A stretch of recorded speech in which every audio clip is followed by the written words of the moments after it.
Oh, hey guys, welcome back to my channel. This is your girl Kanisha B, and if you're new, welcome fam.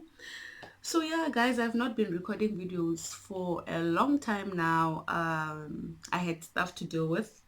I'm still dealing with stuff, but then I thought, okay, you know what, I started a channel. I wanted to talk to people, and that's what I'm gonna do, talk to people. And today our topic will be red flags. Red, someone's favorite color, not my favorite color. Okay, let's get to it. Red flags, red flags, red flags. Guys, okay, you define red flags according to how you define it. I'm going to define it according to how I define it. So basically, according to me, a red flag is a behavior that we accept, that we don't necessarily, are fond of, or we think it's right. A behavior that is like toxic, but then we are willing to just let it pass because it's important that we make our relationships work. So usually in the beginning of relationships, that's when we let a lot of behaviors slide off, because at this point in time, we're still dealing with the honeymoon phase, dealing with, knowing a person, enjoying a person's presence, that we let this thing go and we think, you know what, I'm going to deal with it when I have to deal with it. Right now, I don't have to deal with it. I have to focus on my person, because I mean, in a space of like 3 months, we can't be introducing problems. We can't be dealing with problems. And I feel like that's where we get it wrong, because if you get to address things that do not sit well with you in the very, very beginning of a relationship, whether it's a friendship or whatever, then you get to avoid a lot of things, a lot of heartbreaks, a lot of questioning yourself and everything. Because this is the thing, this is what happens when we avoid red flags, and we let them carry on for so long. We when we are at our happiest and when we are comfortable now, that's when we want to address these things, and it comes as a surprise to our partners or your friend or whoever, that but we have been doing this thing and have been doing it like this, and you were not having a problem. So how are you now having a problem? And it becomes difficult, because what is your defense? I mean, you saw this person doing this and you didn't address it, and today you just decide, you know what, I'm actually, it feels like you are trying to put a person in their place when you should have just done that in the beginning of a relationship. So, okay, I'm gonna point out a few red flags for me. You can also share your red flags down in the comments below.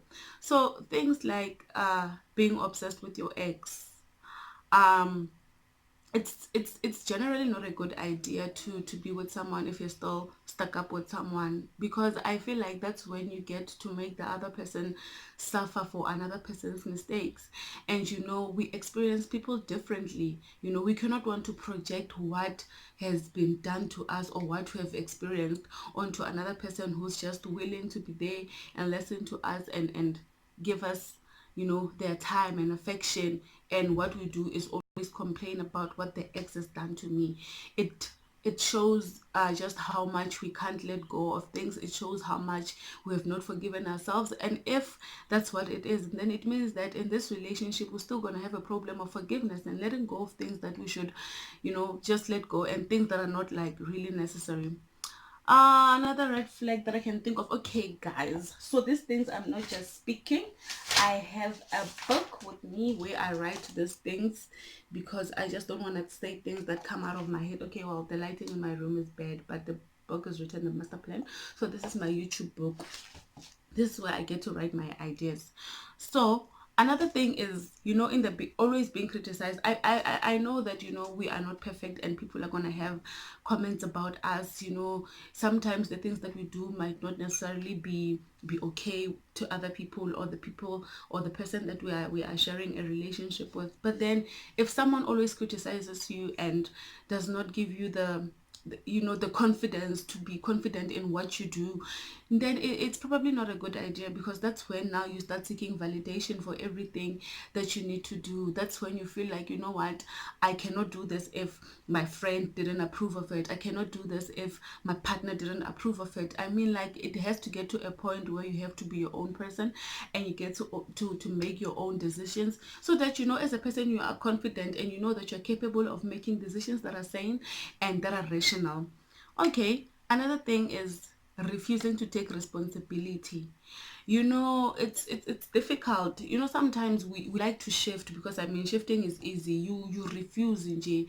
Like, for example, if you promised me to do something, if I promise to do something for you and I don't do it, I not please find an excuse, nje, so that I shift the responsibility, make it look like it's not my fault. Because why did I even start making the promise in the first place if then I'm not gonna fulfill that promise? I'm gonna shift the responsibility.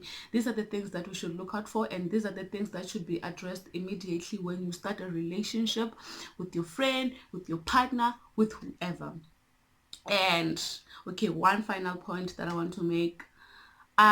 If in the beginning stages of a relationship you're offended and you tell your partner, you tell your friend that, you know what, I'm actually offended by you doing this, because it's important that we address these things in the beginning of a relationship. I mean, if someone offends you, you can't want to sit and say, okay, it's fine, I hope they don't do it again. You address these things because you don't want them to keep happening.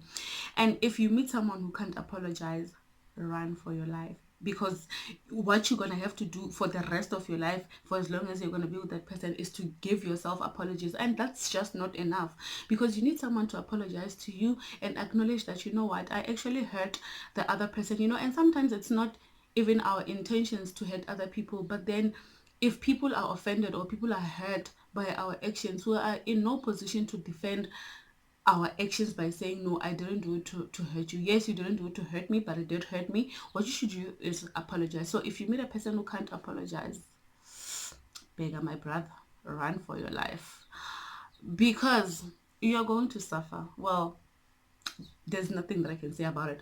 Well, that's it from me, your girl Kanisha B. And if you have video suggestions, I'm so welcoming. Guys, English is running out, but then yeah, I'm so welcoming to suggestions, so that I can, you know, get to prepare our next video and we get this thing going. And guys, again, I'm so sorry for keeping you waiting this long. um you know, in life we deal, guys, so I had to deal. Thank you. Ciao.